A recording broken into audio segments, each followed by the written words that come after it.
আসসালামু আলাইকুম। কোনটা কি আছে দেখো আসো না। কি বাচ্চা সব খালি কেউ নাই।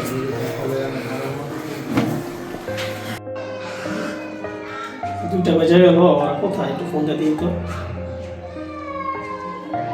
এই তোমরা কই আছো? আচ্ছা ঠিক আছে আসো। আসসালামু আলাইকুম। ওয়ালাইকুম আসসালাম ওয়া রাহমাতুল্লাহি ওয়া বারাকাতুহু।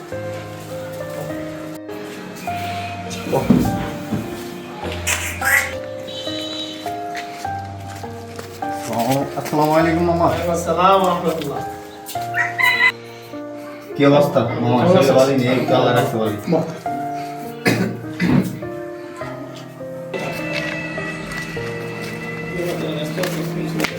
আসসালামু আলাইকুম। ওয়ালাইকুম আসসালাম ওয়া রাহমাতুল্লাহ। কেমন আছিস? আলহামদুলিল্লাহ, ভালো আছে?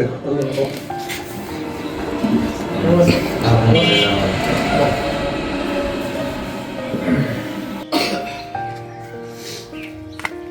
আসসালামু আলাইকুম মামা।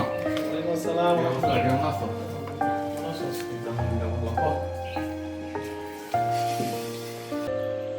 তোর সবাই কেমন আছো?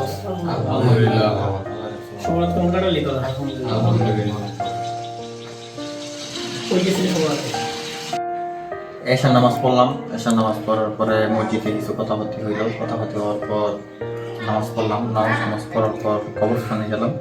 কবরস্থানে যাওয়ার পরে কবরস্থান জিয়ারত করে তারপরে বাসায় আসলাম রাত্রে 1টার দিকে। তোমার সবার কিভাবে কাটলো? এই তো মোড়ে গেলাম, মোড়ে যে একসাথে নামাজ পড়লাম, পরে বন্ধুদের সাথে দেখা হইলো।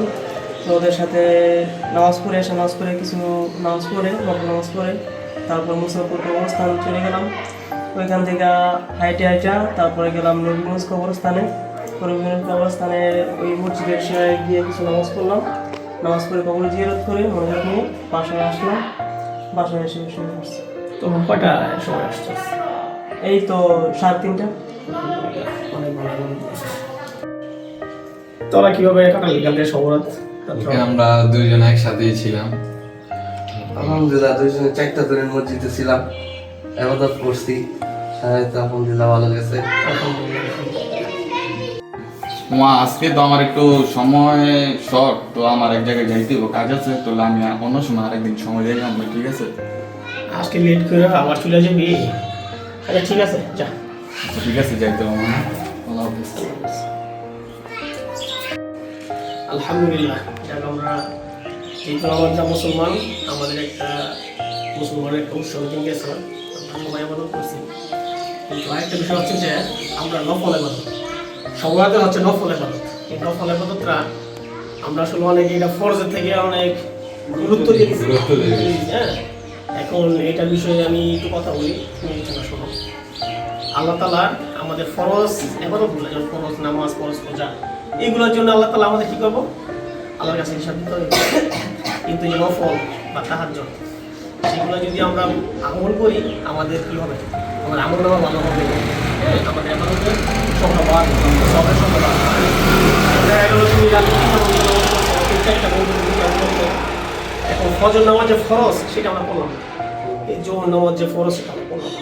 আসলে আমরা মুসলমান হিসাবে আমাদের 5 ওয়াক্ত নামাজ পড়তে হবে। প্রথম হচ্ছে 5 ওয়াক্ত নামাজ পড়তে হবে। একজন মুসলমান সে 5 ওয়াক্ত নামাজ পড়বে, সে আল্লাহর হুকুম পালন করলো মানে সে আল্লাহকে মানলো। আর যে আল্লাহর হুকুম পালন করলো না, সে আসলে শয়তানের ইবাদত করলো। তাহলে কিন্তু আমি মুসলমান না, আমার বাবা মুসলমান, মা মুসলমান, সেজন্য আমি মুসলমান মুসলমান। অনেক নবীদের গল্প দেখবা যে হিন্দুর ভিতরে কিন্তু নবী আসছে। হ্যাঁ, যে হযরত ইব্রাহিম আলাইহিস সালামের বাবা ছিল হিন্দু। সেজন্য আমরা সবাই চেষ্টা করব 5 ওয়াক্ত নামাজ জামাতের সহিত পড়া। ইনশাআল্লাহ। ইনশাআল্লাহ আল্লাহ পাক আমাদের 5 ওয়াক্ত নামাজ জামাতের সহিত আদায় করার তৌফিক দিন। আমিন।